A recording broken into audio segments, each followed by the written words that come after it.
Boa noite, senhoras e senhores.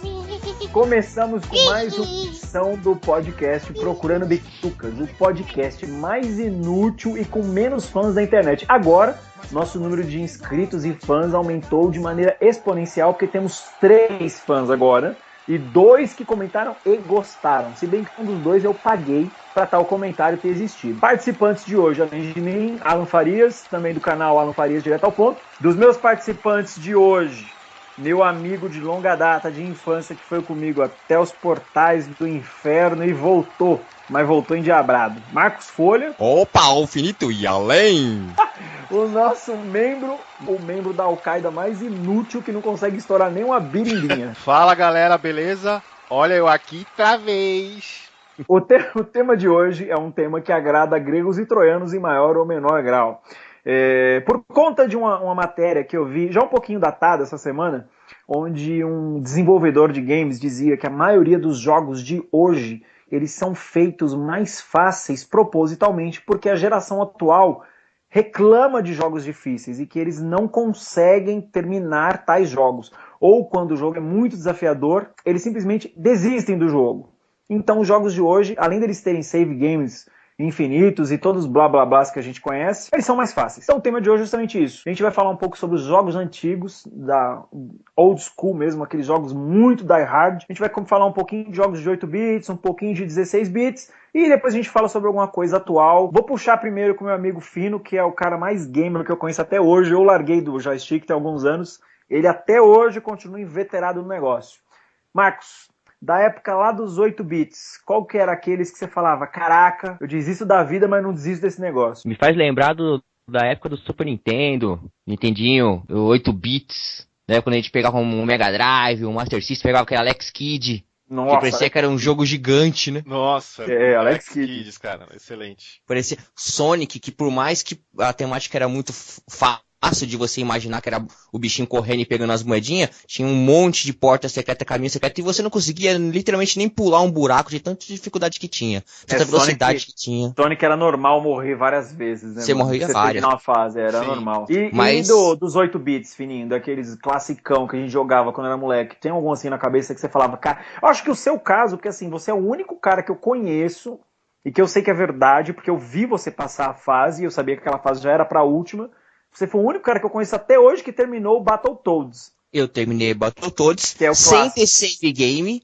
Sim, sem ter save game, entendeu? E na época que não existia nenhum tipo de vídeo no YouTube pra ver dica de como passar. Memory card, isso que eu ia falar, Entendeu? Eu conto essa história, é bom que, vou começar de novo, vou falar de novo. Vocês todos estão escutando esse podcast. Eu terminei Battletoads no Super Nintendo. Eu sou testemunha. Eu terminei. E terminei lá nos anos 90. Não foi agora não com o vídeo no YouTube, que nem assim os caras conseguem. Eu já vi até youtuber falando que esse é considerado o maior jogo mais difícil de todos os jogos. Da história? Esse é considerado. E eu tento mostrar, tento falar que eu salvei, mas eles não acreditam. Já coloquei comentário de vários youtubers, eles não acreditam que eu terminei. Ô filho, mas me corrija se eu estiver errado. O Battletoads original, ele não era 8 bits? Eu acho que eu me lembro dele no Super Nintendo, mas acho que ele começou no 8 bits.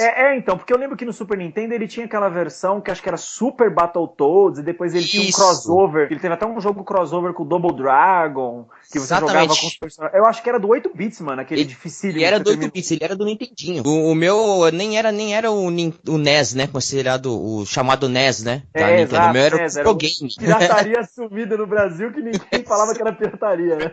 Isso mesmo. E ainda tinha aquela portinha pra você mudar o tamanho do cartucho grandão ou o pequenininho. Do americano pro japonês, né? Isso mesmo, cara. Caraca. Foi no Turbo Game que eu terminei o Battletoads. Se não me engano, foi nele mesmo. Não durou muito tempo, porque naquela época eu não cuidava muito bem do game, né? Ô Washington, e você? Da época, primeiro vamos falar dos 8 bits, assim, daqueles antigões. Você tem algum jogo que vem à cabeça que você falava, caraca, eu desistia da vida, mas não desistia desse jogo? Super Mario, cara. Super Mario Bros. 3.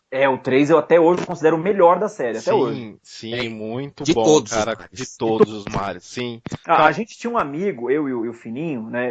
Eu acho que ele tá vivo, vulgo Mac Rosa, era o apelido dele na época. Eu lembro uma vez que a gente se trancou na casa do meu tio, assim, Washington, eu vou contar também pros ouvintes. Eu tinha um tio que morava perto de onde eu morava, que a casa dele era tipo um santuário, entendeu? Então a gente ia lá pra fazer tudo, pra ficar o dia comendo lanche, ficar o dia jogando videogame, ficar o dia vendo filme pornô, ficar o dia jogando RPG.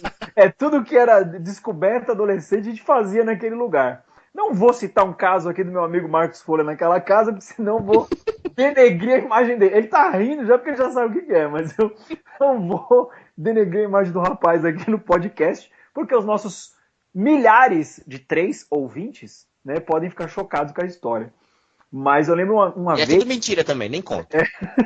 Mas eu lembro uma vez que a gente começou a jogar esse Super Mario, que a gente sentou e falou, vamos terminar. E eu e o Mac, a gente jogava sem revista. Não tinha essa de revista não, era na raça. A gente começou a jogar, era tipo, 9 horas da manhã, num sábado. A gente foi parar 10 horas da noite no mesmo sábado. A gente ficou tipo, 13 horas jogando o negócio, mas terminamos. Mas aí que tá o nível hard dos jogos anteriores. Pra você realmente passar um jogo, você tinha que começar ele num horário bem cedo e jogar o dia inteiro. Porque se você deixasse pro outro dia, além de você ter que começar tudo de novo, que a maioria, nos 8 bits não tinha memory card. Não tinha. Você tinha Alguns tinham aqueles códigos, como é que chamava? Às vezes tinha alguns códigos pra você continuar de onde você parou. Isso, uns códigos secretos.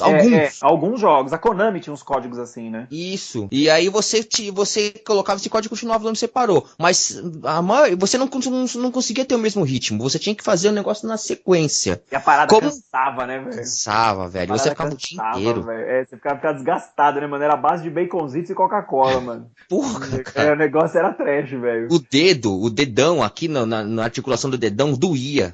Eu lembro, sabe como eu jogava? Eu jogava com os 2 dedos por cima do controle. Eu não jogava, tipo, com uma mão, um dedão no joystick e o outro dedão apertando os 2 botões. Eu jogava com o dedo médio e o dedo indicador. Eu jogava assim, isso aí dava... Dedo médio? O dedo médio. Tipo, o dedo médio no botão A e o dedo indicador no botão B, entendeu? Eu também me apercebei pra jogar assim também. Hoje já não dá mais pra fazer isso. Porque hoje você tem os gatilhos. Exatamente, assim, os gatilhos. Mas eu ficava com dor nos dedos, cara, no final do dia. Tipo, dava uma tendinite no dedo, velho. O negócio era sinistro, mano. O negócio era sinistro. E aí, eu ficava horas, cara. Eu ficava horas jogando Battletoads. Eu jogava Double Dragon. Que Double Dragon também era difícil. Double Dragon é excelente, cara. Excelente. Lembra a minha época do fliperama. Eu fui inserido mais no game, nos fliperamas, né?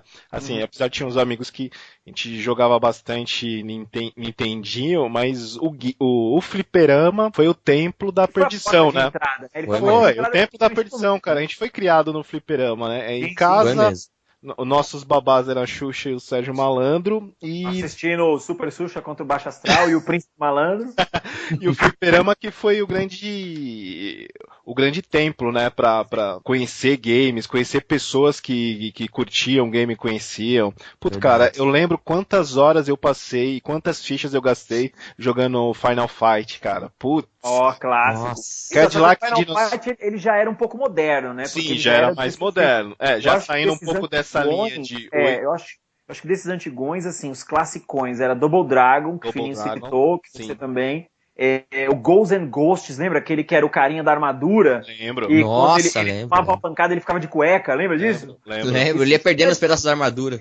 Isso era difícil pra cacete. Esse até hoje eu não conheço ninguém que terminou. Pra mim, qualquer pessoa que falar eu terminei, eu falar... Que é na mesma linha? Fala aí. Castlevania.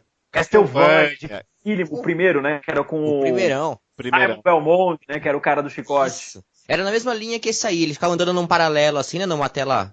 né, horizontal, né? Side-scrolling, né? Que era o nome desse tipo de jogo, né? Sim. Isso.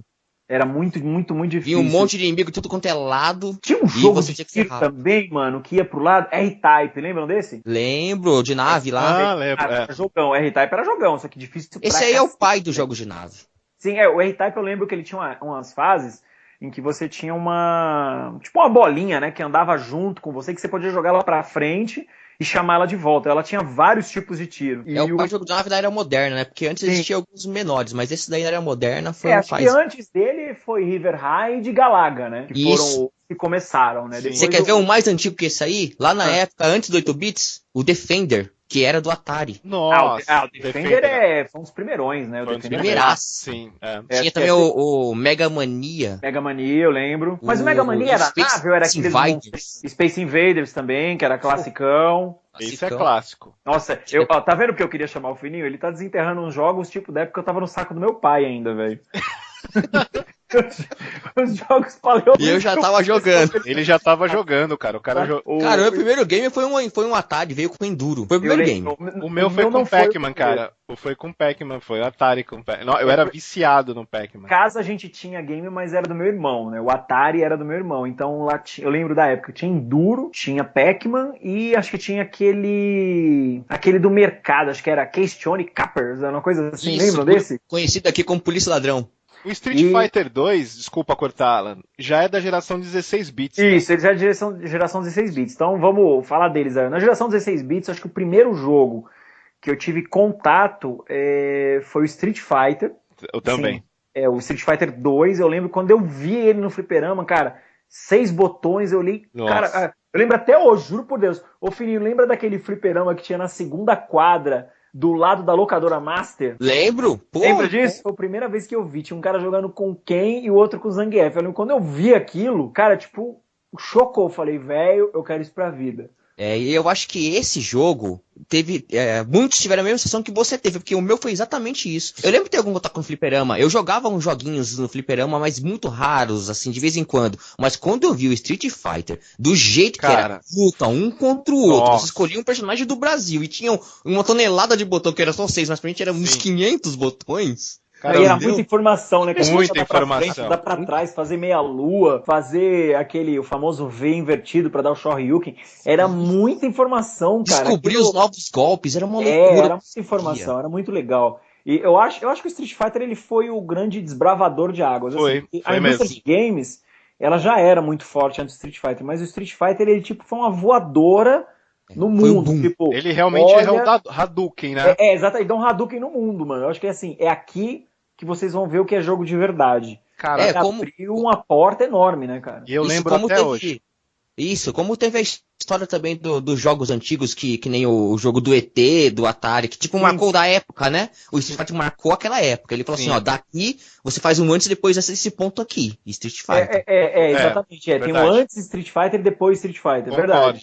Porque depois do Street Fighter surgiram outros, né? Do mesmo ele trouxe toda uma gama de jogos. Né, que aí já até existiu Final Fight, que é o que você tinha citado. Entra o Streets of Rage, que veio chupando o Final Fight. Art of Fight. E falando do Street Fighter mesmo, assim, eu acho que o Street Fighter foi um grande divisor de águas, por quê?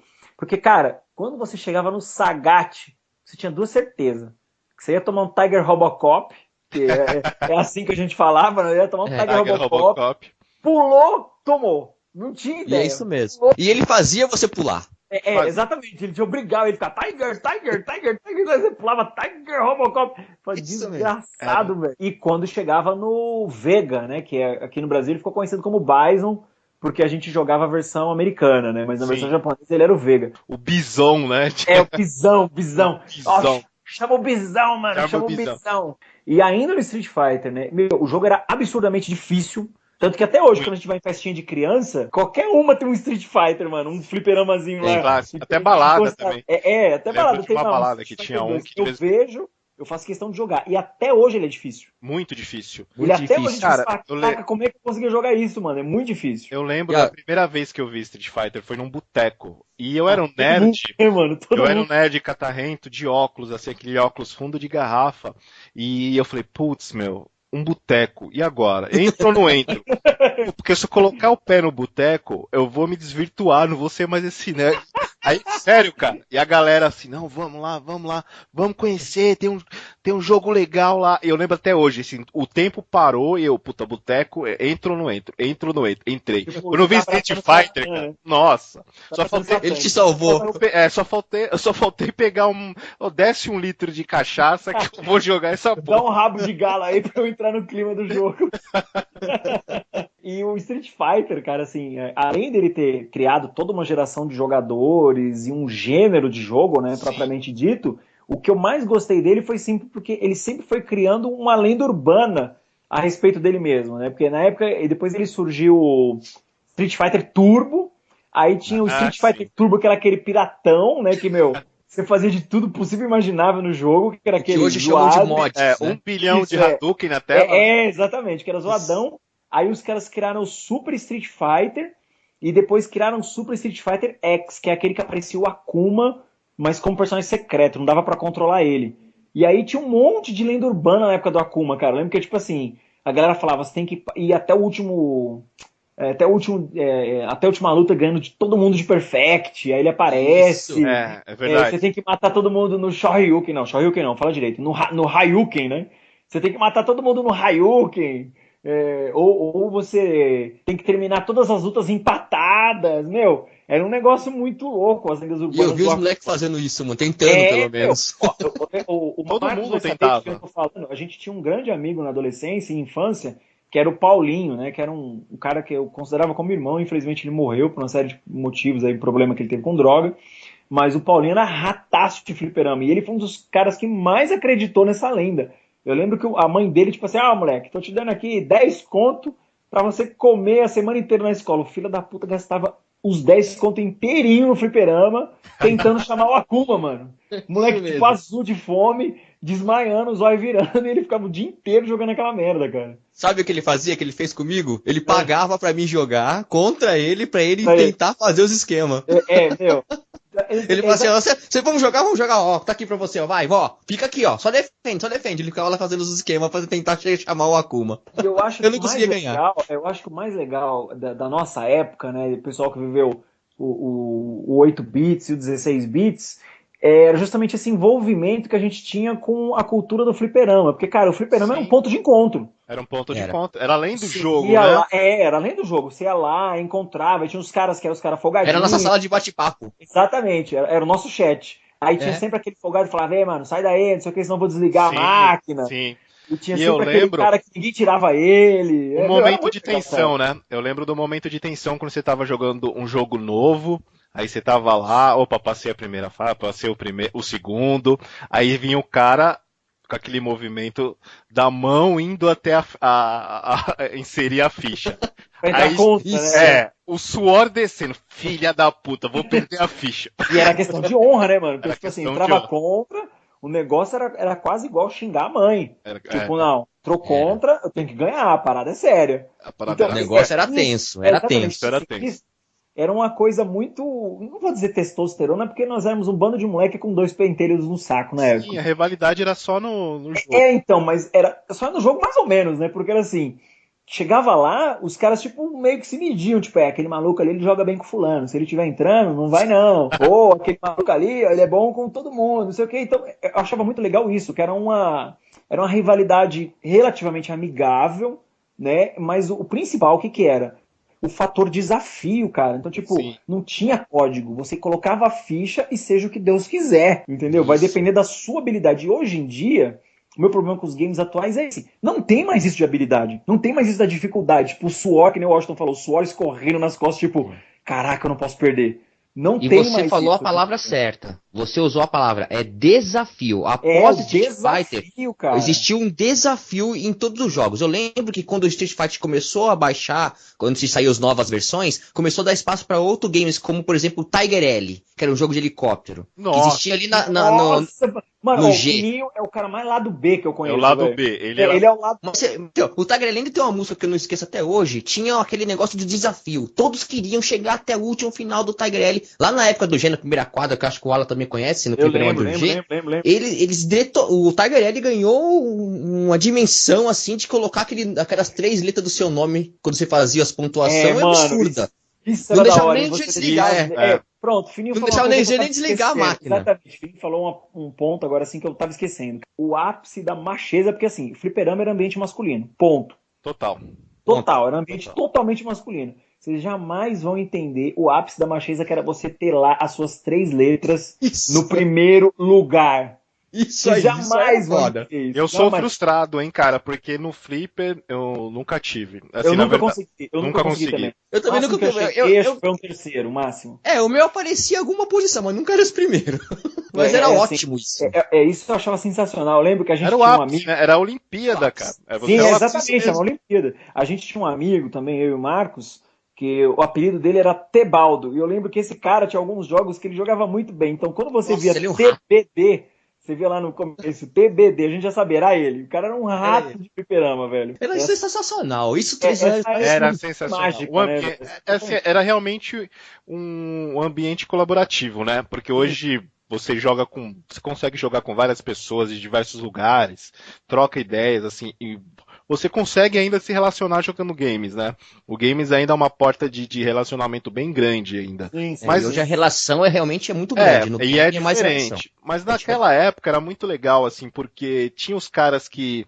Tinha um contato humano. Tinha um contato humano. E tinha aquele cara que às vezes ele tinha ou ele comprava revista, ou sabia de alguém, e ele era o cara o detentor do conhecimento. Ele conhecia os golpes, conhecia as técnicas, e todo mundo ia pra cima dele e falava assim, opa, como esse cara sabe. Não, outra, do lado dele. É uma situação que hoje acontecia tem game muito. player, né? É assim, na verdade eu tenho certeza que qualquer um dos nós três aqui já passamos por isso. Quando você tava com dificuldade, aí esse cara tá do lado e você olhava pra ele e falava assim, ô, passa aqui pra mim, mano, passa esse pedaço pra mim.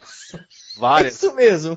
Várias vezes aconteceu, cara, com todo mundo. Então, sempre tinha esse cara, né? Tinha os moleques, só era esse cara. Eles não tinham dinheiro pra comprar a ficha, só ficava lá esperando. Exatamente, ficava lá esperando alguém chamar a ajuda dele. O desgraçado. Da puta que eu perdi 3 fichas direto. Eu não sei se vocês vão lembrar um jogo de flip. Ficou muito famoso de fliperama, do Justiceiro. Porra, joguei pra caramba. Aí tinha uma fase lá, que o desgraçado, você conseguia passar várias fases direto, assim. Aí o cara fez, eu não lembro qual era o código, cara, que ele fez. O código a técnica que ele inseria lá pra passar as fases direto, assim. Falei assim, meu, como o cara conseguiu e eu não? Passa pra mim, aí o cara passou. Aí eu vi, opa, filha da puta. Então, mas aí... Eram os famosos bugs. Eu acho que tudo isso acabou com a ascensão dos 32 bits. Por quê? Porque os 32 bits trouxeram em definitivo aquele aparelhinho pequenininho que cabia no bolso chamado Memory Card. Sim. Com o Memory Card, você tinha a vantagem de jogar verdadeiras epopeias nos jogos, tipo Tomb Raider, Final Fantasy e tantos outros jogos gigantes. Então você cansava ou chegava lá no same game e falava, beleza, vou parar e vou continuar de outro ponto. E também tirar um pouco do desafio, por quê? Porque você ia lá em determinado jogo, dava um save game e falava, beleza, vou tentar alguma coisa. Aí você morria, mas tranquilo. Você falava, vou voltar do ponto X. Então eu acho que o Memory Card e o save game foi um grande divisor de águas também no quesito dificuldade. Porque aquela parada do tipo, isso aqui é minha vida, não posso morrer. Acabou aí. Acabou ali. É verdade. Acabou aí, porque aí você já desencarnava. Você falava, velho, vou jogar até a hora que eu cansar, até a hora que eu empapuçar, e amanhã eu continuo, mais tarde eu continuo. Então eu acho que o grande divisor de águas mesmo, assim, né, na dificuldade dos jogos, foi a geração 32 bits.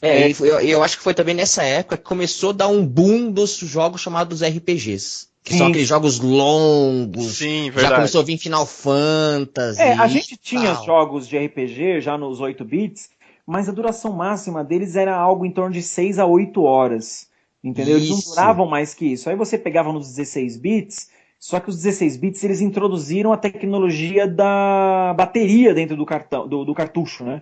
Então, vários jogos ele tinha uma bateria interna. Então, eu lembro quando você ia comprar jogo pirata, que eu morria de rico quando chegava. Aí você chegava a comprar um jogo pirata na Santa Efigênia. Aí você falava, esse jogo aí é o quê? Original? Ele falava, não, o jogo aqui é alternativo. Ou paralelo. Paralelo alternativo. Aí você olhava pro cara e falava, mas ele não é pirata? Ele, não. Pirata é pirata. Isso aqui é alternativo ou paralelo. Ah, beleza. Mas ele tem bateria? Tem. Ele grava. Aí você lá todo pimpão ia pra casa. Não gravava nada. Começava a jogar, gravava bosta nenhuma. E aí você quebrava a cara, de maneira sensacional. Mas aí quando a ascensão, mesmo 32 bits, esse problema da bateria acabou, né? Porque ele resolveu isso 100%. E uma situação que era engraçada também, que aí não era necessariamente dificuldade, mas era frustrante. O que era? Os primeiros memory cards, principalmente no PS1, eles tinham aquele negócio de blocos, né? Que eu acho que era 10 blocos ou 16 blocos. Isso, então, começou outra loucura. Isso, aí vários joguinhos usavam um bloquinho só para cada jogo. Você fala, beleza, dá pra gravar vários. Só que aí os jogos começaram a aumentar de tamanho e capacidade, e o memory card acabou tornando-se uma extensão do jogo. Então, se você ia dar um save de determinado jogo, ele ocupava ou metade do memory card, ou o memory card inteiro, velho. Aí você não conseguia gravar os outros. Lembram disso? Lembro. Eu lembro aquela dificuldade em decidir qual jogo que eu ia pagar pra colocar o outro que eu tava salvando. E agora? Era uma dúvida, né? Você fala, caraca, qual que eu vou pagar? Era uma dúvida, velho. Mano. Porque eu tinha que salvar aquilo que eu tô jogando agora. Não dava pra me desligar pra fazer isso depois que não. Tinha que salvar naquele momento. e o memory card tava lotado. Por causa de um bloquinho que ocupava 2. O jogo já ocupava 2, só de um bloquinho tinha que pagar 1. Verdade, louco verdade. Com essa discussão interna na minha cabeça. Mas era muito bom. Eu acho que a geração 32 bits também ela teve um outro grande divisor de águas, que foi aumentar o leque de jogadores. Por quê? Porque no 32 bits, como a mídia virou CD, e o CD foi algo que os chineses entenderam que era uma mina de ouro na época, então a gente não precisava pagar lá os 40, 50, 80 reais que custaria um jogo original. A gente ia lá na Galeria Pagé, eu lembro que isso era um programa que a gente fazia, a gente se juntava, molecada, a gente ia época de ouro da Galeria Pagé. Lembra disso? Época de ouro, né? Isso foi a nossa Golden Age. A gente se juntava, ia todo mundo pra Galeria Pagé e voltava, às vezes com 5, 7 jogos de uma única vez. Foi o auge da pirataria dos games. Foi, ainda continua. Os caras ficaram ricos. PlayStation 2, PlayStation 1, PlayStation 2. Verdade. Auge da pirataria. Mas a Sony... o PlayStation 1 acho que foi aquele que, arregaçou de ganhar dinheiro. Que aí foi na época que os caras abriram... Eles de console. Sim, exato. Os jogos não vendiam muito, mas o console, cara, vendia que nem água. Verdade. Não existia ciência técnica pra console. Você quebrava, você comprava outro. Outra que a gente passou também muito, né? Quem aqui nunca jogou com o PlayStation de ponta cabeça? Nossa, canhão zoado, lembra disso? Lembro. Virar o PlayStation de ponta cabeça, cara. E você rezava pra quando a musiquinha, né? Aquele o símbolo Depois de assoprar a fita, essa é a segunda maior técnica suprema que existe. Aí o tempo passou, mas um pouco começaram a surgir, né, outras mídias, que foi o GameCube, que eu tive aí ele não era 64 bits, ele era um pouco além dos 64 bits, acho que ele era 128, porque de 64 bits a gente só teve um game de fato, né, que foi o Nintendo 64, porque todo mundo pulou, né, dos 32 foram direto pro 128. Sim, a tecnologia deu uma... deu um boom, né, foi da noite pro dia, a Nintendo lançou lá o Nintendo 64 com alguns jogos interessantes, mas de fato ele não vingou, né, então, tanto que eles lançaram o GameCube com um intervalo curto de tempo, né, de um pro outro, e aí foi a época que chegou o PlayStation 2, quem mais tinha nessa época? O Dreamcast também era 128 também, né, a gente teve alguns jogos... alguns consoles nessa época. O que você recorda mais, Fininho, da época do PlayStation 2, assim, que te marcou, né? Porque você falou, caramba, eu joguei pra caramba, mas que ainda tivesse alguma coisa interessante em termos de desafio. Crash Bandicoot? Crash Bandicoot. Joguei muito e as versões caiu pro Play 1 também, que eu acho que já tinha no Play 1, mas as versões do Play 2, que era o Crash 2 e o Crash 3, eles já eram difíceis. Eles ainda são difíceis. Se você pegar eles pra jogar, são difíceis pra caramba. Inclusive, a Sony já tá pensando não, já está trabalhando no remaster para lançar pro PlayStation 4. Eles vão dar uma rebutada na série, né? Vão dar uma rebutada, né? E eu acho que eles também vão usar o Crash como um mascote, né? Tentar usar um pouco da imagem dele como a Nintendo faz com o Mario, teve uma época que ele era o mascote da Sony, não era? Pois é, mas o mascote, ele nunca foi imagem comprada da Sony, ele sempre foi da produtora. E quando a produtora parou de fazer contratos com a Sony, a imagem do Crash parou de ser divulgada por ela também. Entendi. Entendeu? Então agora eles vão tentar buscar pra tentar vender um pouco mais de consoles com a imagem do Crash. Entendi. E você, Washington, na geração ali do PlayStation 2, você chegou a acompanhar? Você ainda jogava nessa época ou não? Jogava. Eu gostava muito de Samurai Shodown, cara. Nossa, Samurai Shodown. Cara, eu joguei muito. Joguei muito. Era uma eu jogava muito no Flipper. Eu também. Na época do Flipper, mas no PlayStation eu jogava demais. Verdade aí, ó. E Resident Evil também. Bem que vocês falaram, eu vou só voltar um pouquinho no tempo aí, na timeline. Samurai Shodown, ele era da Neo Geo, né? E a Neo Geo, eu acho que ela foi a que introduziu os jogos de luta mais inovadores, assim, né? Tipo, ela pegou a ideia do Street Fighter, mas ela inovou muito, né? Porque ela colocou a esquiva, né, nos jogos. Eu acho que os primeiros super especiais, se eu não tô falando besteira, surgiram através dos jogos dela, com o Fatal Fury. Eu acho que os primeiros super especiais eram no Fatal Fury 2, se eu não me engano. Também tinha um outro que era com, não sei o que, arte, alguma coisa. Art of Fight. Art of Fight. Não lembro se foi o Washington ou se foi você mesmo, Marcos, que citaram. Então, acho que a Neo Geo, ela pegou a mecânica do Street Fighter e trabalhou em cima. Então, acho que eles foram assim, uma empresa que desenvolveu muito nos anos 90, né? Principalmente com a série King of Fighters, né? Isso, e foi a Neo Geo que eu acho que começou, pelo menos ao meu ponto de vista, a você se preocupar com imagem do game. Com o gráfico. Sim, era bem trabalhado pra caramba, né? Verdade. Muito bem trabalhado. E o primeiro que eu vi muito detalhe foi com a época da Neo Geo no Fliperama. e depois passou pros games. Verdade. O Samurai Shodown por si só ele era uma obra de arte, né? Os cenários, a música, o design dos personagens, era uma obra de arte o jogo. Sim, o 2 foi uma evolução gigante, assim. Gigante pro primeiro. O 2, pra mim, até hoje, é o melhor da série. Também, eu gosto muito do 2 e do 3. Pra mim são os melhores, assim. O 3 eu tenho pouca lembrança, mas o 2 eu joguei demais, velho. Caraca. O 2 eu joguei bastante também, cara. O 2 eu arrebentava. Nossa. Quem que você gostava de jogar, Washington, na época? Cara, o Kyo... O Kyo era o cego, né? Aquele que lutava de costas. Haomaru gostava bastante de jogar com ele. Eu jogava com o Haomaru, era mais ele. O Hanzo também. É isso que eu ia falar, minha parada era o Hanzo, mano. Porque eu lembro quando eu aprendi a ficar invisível com ele e aquele esqueminha de você ir correndo e dar o Izuno Otoshi lá, que era aquele pilão dele, dificilmente você perdia. Mas depois que eu aprendi a jogar com Galford, aí ninguém me segura. O Galford era legal também, né? O Galford era a versão americana do Hanzo, né? Sim, era a versão americana do Hanzo. É outro jogo que estão estudando o remaster, viu? É outro jogo que pode aparecer agora na geração nova. Sério? Sabia. Cara, curtia esse jogo foi uma obra-prima. E Resident Evil também, né? Outro que marcou antes e depois. O Resident Evil, eu acho que foi o primeiro jogo que, de verdade, que antes dele a gente teve o Alone in the Dark. Sim. O Alone in the Dark era legal e tal, mas não te fazia cagar. Agora sim. Os gráficos, né?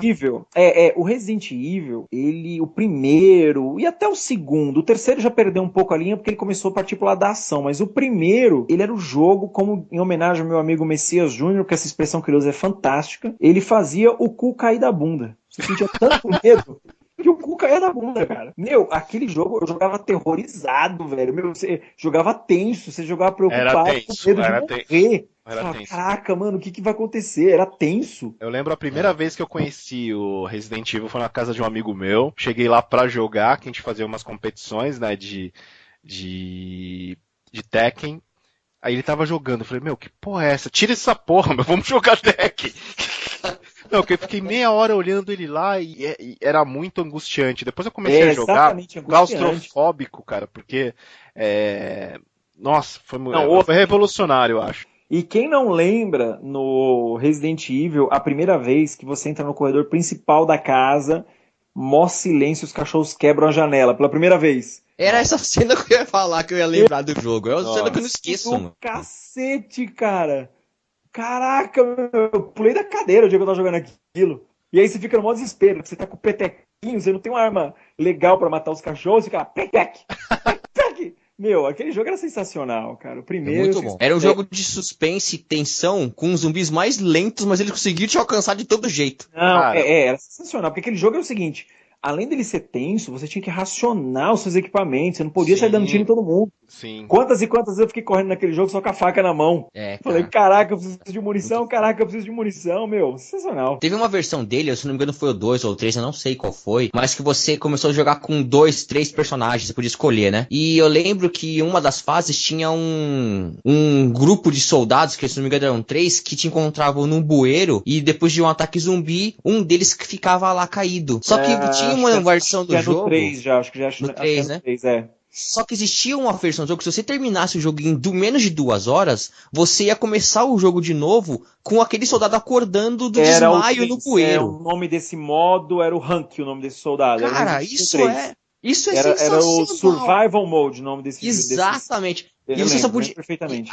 Aí você tinha que passar daquele ponto do bueiro até o final do jogo só com a munição do soldado, porque todo o resto você já tinha coletado das fases. Você tinha que desviar praticamente de todo mundo, não era pra sair matando, eu lembro. Sim. Você quer um modo mais hard que isso? Não tinha, mano. Então, essa época aí é boa, foi um ótimo exemplo que você citou. Acho que isso aí ainda foi um exemplo de um resquício de desafio real nos jogos. É o que eles tentam fazer hoje. Então vamos mudar agora, né? Aproveitar a deixa do Marcos aí, vamos começar a falar dos games de hoje. Então vamos colocar no tema de hoje agora. Comparando aí com tudo que a gente falou aí, cara, para os jogos de hoje, qual é o principal problema para você? Cara, eu não falo nem problema. Eu não sou entusiasta de games, né? Hoje, assim, coisas novas realmente eu não tô acompanhando, mas tô bem inteirado porque, querendo ou não, ainda jogo algumas coisas. Mas eu não vejo nem como problema, mas como uma questão de realidade, né? Porque hoje o game, além da facilidade, né, da própria mecânica, do próprio desenvolvimento dele, né, dos jogos, e toda a facilidade que a gente já falou, é que hoje a questão de informação é muito grande, né? Cara, hoje você pausa um jogo, vai no YouTube, tem tudo lá. É só seguir um passo a passo a receita que outro cara já fez, você joga. Quer dizer, você tem um desafio, você continua tendo desafio, mas assim, ele é completamente rebaixado, eu acho. Assim. Você perde um pouco da graça. Eu muitas vezes já recorri a esse tipo de recurso. Meu, é muito sem graça, cara. Eu falo pra você, um dos últimos Batmans que eu joguei, eu querendo ou não, assim, muita relutância, acabei recorrendo, né, esse recurso aí. Deixa eu procurar lá um gameplay lá, deixa eu ver. Vou lá no canal do Zangato. Fui lá e puta, é chato, cara, mas eu não vejo nem como uma falha, assim. Eu confesso também já utilizei esse recurso em alguns momentos, né? E hoje em dia você acaba, porque assim, hoje os jogos são muito grandes. Todos eles, até os mínimos já são grandes, né? Verdade, os mais baixos são, né? Mas para explicar um pouco do que você falou, do que eu acho que acontece com a dificuldade dos jogos hoje, eu vou explicar de uma maneira bem sincera. Como o Alan disse no começo do vídeo, né? Foi um repórter, uma matéria que falou, né? Um dos motivos dos games não terem mais dificuldade de serem mais fáceis hoje em dia. Eu acho que um dos motivos, se não é o principal, mas é um motivo muito forte, é a diversidade. Hoje, você tem uma quantidade de jogos absurdas sendo lançada a cada período. Muitos jogos. Né? Mensalmente até, né? De várias produtoras, jogos sendo lançados num ponto específico do mundo, também. Outros em outro ponto específico, e depois eles invertem, lançam o que estava lá pra cá e de cá pra lá.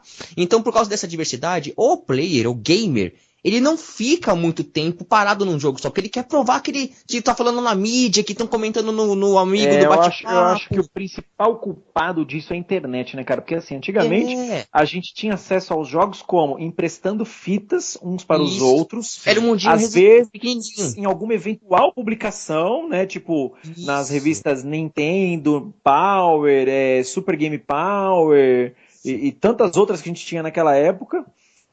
Mas o nosso acesso era muito limitado. Agora hoje, você fala, deixa eu pesquisar o jogo que eu quero ver. Pum! Abre uma lista infinita de jogo. Sim. Tem muitos jogos indies, né? De boa qualidade também, né? Cara, os games, eles deixaram de ser uma coisa, como é que eu posso falar? Um desafio. Eu contra o game, entendeu? Eu vou ganhar desse jogo. É uma questão de honra, é pessoal a parada. Isso antes era puramente isso. E hoje em dia, eu vejo que os jogos nada mais são do que verdadeiras fontes de entretenimento. Sim. Isso. Menos desafio. O movimento que você tem hoje é maior do que você tem com um filme e equiparado ao que você tem com um livro, por exemplo. Hoje ele é cercado de vários elementos, né? Assim, elementos de cinema, a questão do roteiro, né? Tem uma preocupação muito maior na história, né? Na construção de personagens, né? Na construção do cenário. Hoje tem uma preocupação muito maior, hoje tem muito mais envolvidos do que naquela época, né? Não é só apenas... Os caras hoje em dia contratam roteiristas profissionais para fazer roteiro de game, né? Eu acho assim que o desafio ainda existe. É que hoje o desafio é muito mais contornável do que naquela época, né? Porque, é claro, em relação à tecnologia, hoje a questão da comunicação, né? Não tem nem como se comparar, né? Mas que o desafio ainda existe, mas realmente ele não é o ponto principal hoje em dia, né? O entretenimento. Eu vou fazer uma pergunta específica pro Marcos agora. Marcos, você que ainda joga pra caramba, acompanha o mercado, tá sempre por dentro. Do seu ponto de vista, você acha que o desafio ficou em segundo lugar em detrimento do nível desse tipo, por exemplo, que hoje em dia os caras têm mais uma preocupação com o roteiro, com a profundidade do jogo, com os gráficos, com a apresentação, né, o encanto da obra, do que com o desafio propriamente dito? Você acha que isso é assim hoje? Sim, sem dúvida. É o que eu acho mesmo. Eu acho que eles se preocupam bastante com a qualidade do jogo em matéria, principalmente gráfica e roteiro. Né? Porque gráfica é uma exigência de todo gamer. Até aquele que não tem capacidade de ter um console ou um PC que roda naquele gráfico, mas ele quer que saia daquele gráfico. Entendeu? Se não sai, o jogo vai ser taxado como fraco, ruim, esse não serve pra mim, etc. Então eles se preocupam também com o mercado assim, fora do game, que é o boneco, a camisa, a revista, entendeu? O seriado que, né, que a gente chegou a comentar em outro podcast, que até é em seriado o game tá sendo inserido em filme. Sim. Então eles se preocupam nesse retorno. Então eles não querem que o gamer, o player, ele fique contrariado de alguma maneira. E dificuldade contrariava muito. Sim, é exatamente o ponto que eu falei do joystick no chão. Cara, entendeu? Você acabou. ficava furioso com o jogo antigamente, velho. É verdade. Você descontava fisicamente na parada, mano. Vou jogar pra desestressar, me estressei mais ainda. Estressava mais ainda. Exato, mano. Aqui, vou dar um exemplo agora que eu lembrei. Por acaso, Shao Kahn. Nossa senhora. Velho. Dele, cara. Shao Kahn, Ódio supremo.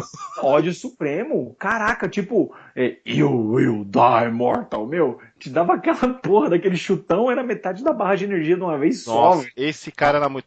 A lenda dele até hoje existe nos memes de videogame, gente. Até na geração nova. A lenda dele existe ainda. O Shao Kahn era embaçado, cara. O Shao Kahn era tipo... A Makusa também. Qual? A Makusa do Samurai Shodown. Desgraçado. A Makusa do Samurai Shodown, verdade, que era a feiticeira que fazia aquela bola de magia que defendia tudo. Meu Deus, eu lembro disso. Quanta raiva eu já passei com ela.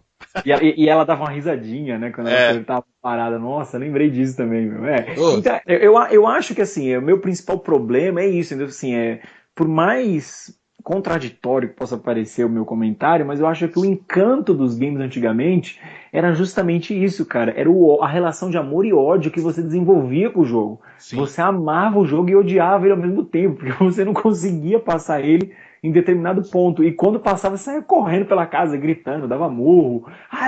Caralho! Era realmente uma conquista. Exatamente. Quantas e quantas vezes eu mandei o dedo médio pra tela. Chupa! Chupa! Chupa, meu! Isso era sensacional antigamente. Mas eu vejo positivamente ainda. Mas eu ainda vejo hoje positivamente, viu, Alan? Eu sou o tipo do gamer que, assim, sendo honestamente, apesar de jogar desde o começo, até o telejogo eu joguei. Você nunca parou, né? Você nunca parou. Nunca parei. Eu nunca fui um jogador hard, um jogador que, nossa... Mas você se manteve jogando. Sempre me mantive jogando e sempre me empenhei muito, mas nunca fui dos melhores. Então eu consigo me entreter e me agradar com o sistema de hoje em alguns momentos, né? Não em todos os jogos, né? Eu consigo deslumbrar um jogo como o Skyrim, que eu já disse pra vocês, e ficar querendo só andar nele, só andar e vendo ele, e vendo aqueles gráficos, aquela sensação de estar numa floresta, de enfrentar um dragão, sempre me preocupar com a dificuldade. Só porque eu me agrado com ele. É o entretenimento, né? O entretenimento. Eu tenho aqui comigo a condição de jogar um Street Fighter 2 ainda. Eu posso pegar e jogar, que eu tenho ele, inclusive, no meu videogame. Vocês podem vir aqui em casa e nós vamos jogar ele. O 2 classicão. Sem aqui, né? Entendeu? Então esse, quando eu quero pegar um jogo difícil, eu pego ele. Pergunta se eu já salvei. Não consegui! Com ninguém.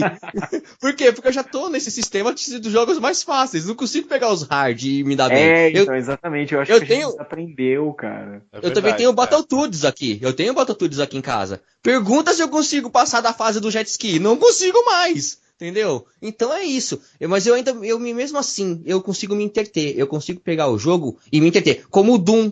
Eu peguei hoje, eu tava jogando Doom.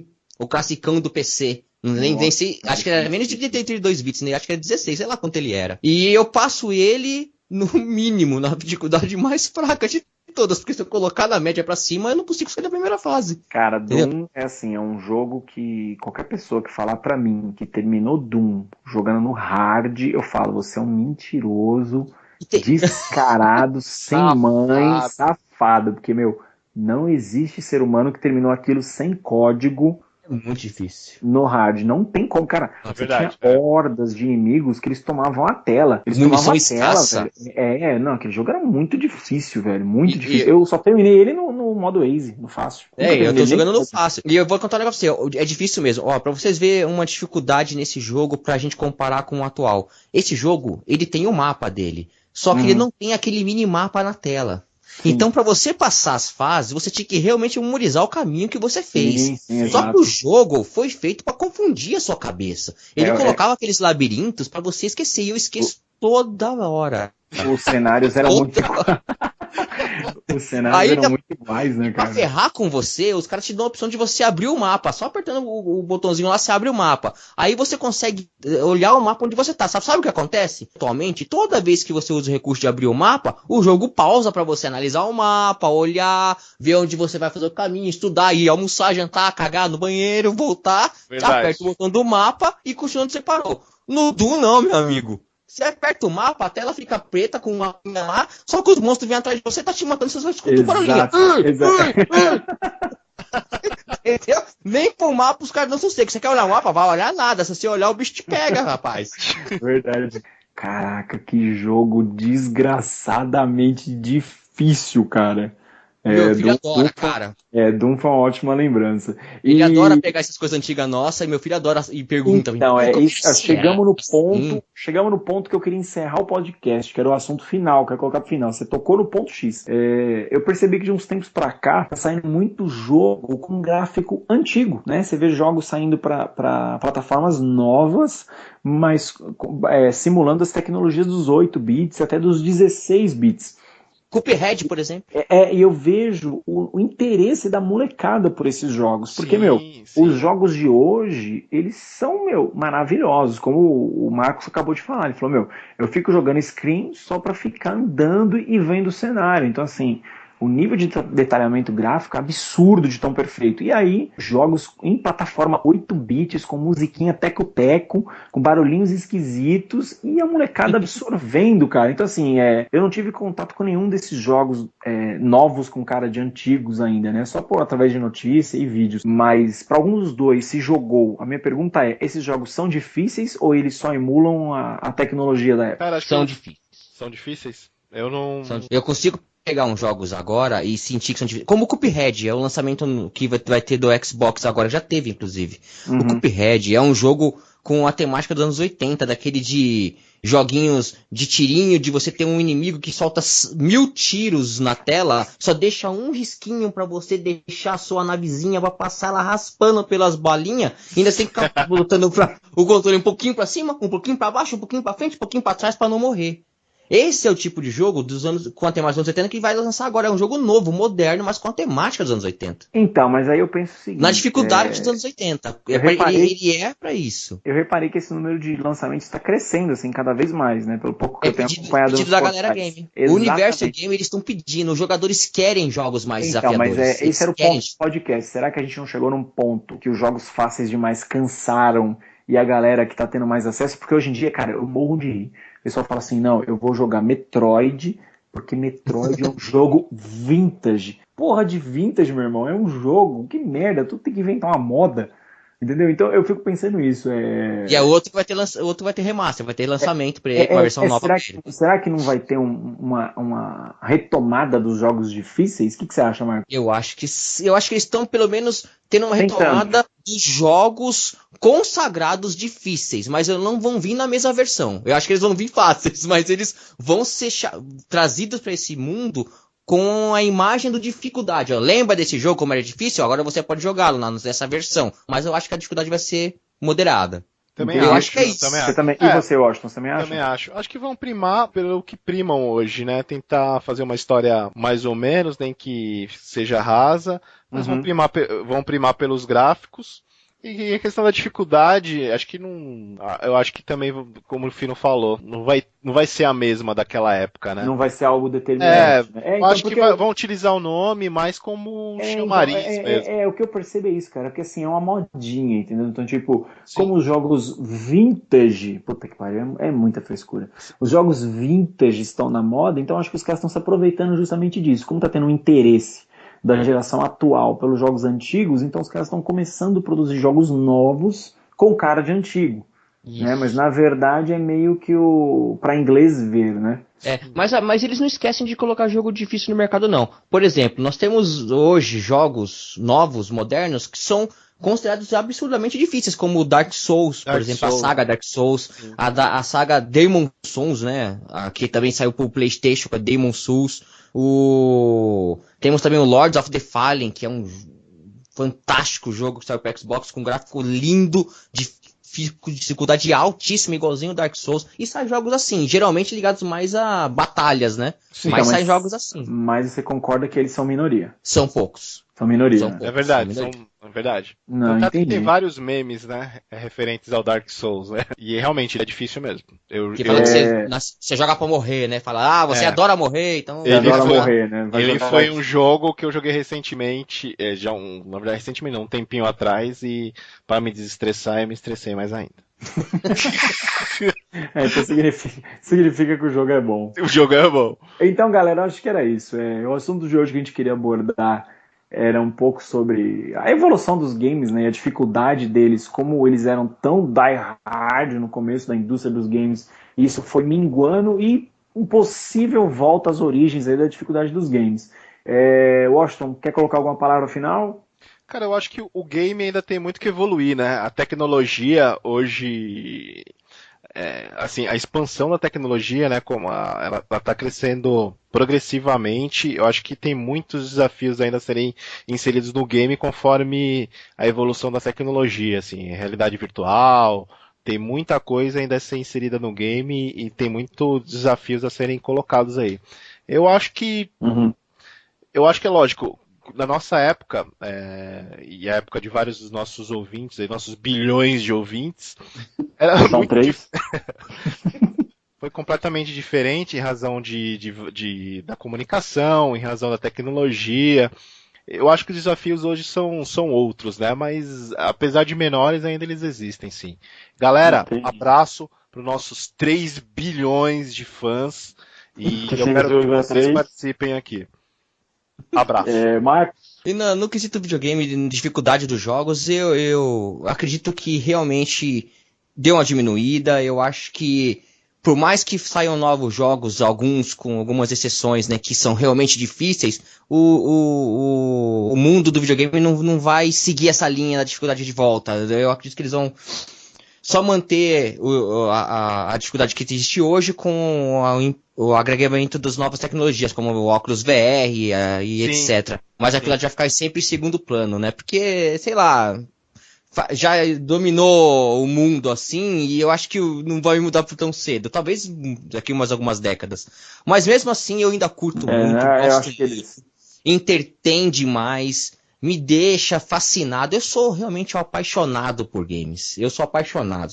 E, mano, vocês estão, os seus 3 bilhões de ouvintes do podcast, dá uma curtida lá na página Gamer Maníacos lá no Facebook, pra vocês ficarem interagindo lá de um pouquinho dos joguinhos que a gente comenta aqui no podcast, isso que a gente escreve lá. Dá uma visitinha, dá uma curtidinha lá pra ajudar o Marquinhos. O link está aqui embaixo do vídeo, ó. Eu tô colocando lá na página aí, do Face. O Face até travou porque são várias pessoas acessando a página ao mesmo tempo. 3 bilhões de pessoas, Zuckerberg não tá dando conta. Desculpa, pessoal, pela lentidão.